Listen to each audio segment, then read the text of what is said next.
अस्सलाम वालेकुम, welcome to San sports.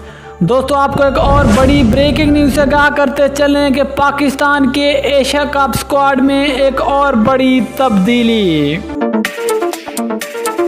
Pakistani fast bowler Mohammad Wasim junior Asia cup 2022 से बाहर हो गए,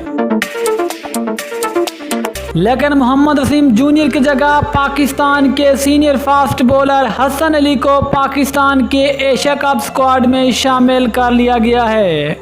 और पाकिस्तानी फास्ट बॉलर हसन अली अब पाकिस्तान से दुबई के लिए रवाना भी हो चुके हैं। याद रहे कि इससे कबल Pakistani fast bowler Hasan Ali national high performance centre में ट्रेनिंग कर रहे थे, लेकिन मोहम्मद वसीम जूनियर की इंजरी के बाद और पाकिस्तानी चीफ सिलेक्टर मोहम्मद वसीम के फैसले के बाद हसन अली को अब दोबारा पाकिस्तान के एशिया कप के स्क्वाड में शामिल कर लिया गया है। याद रहे कि इससे कबल भी पाकिस्तान के फास्ट बॉलर शहीन शाह आफरीदी की जगह पाकिस्तान के young fast bowler Mohammad Hasnain को भी पाकिस्तान के एशिया कप स्क्वाड में दोबारा शामिल किया गया था। ये थी आज की बड़ी खबर। इंशाल्लाह मिलते हैं न्यूज़ के साथ। अब तक अल्लाह हाफिज़। पाकिस्तान जिंदाबाद।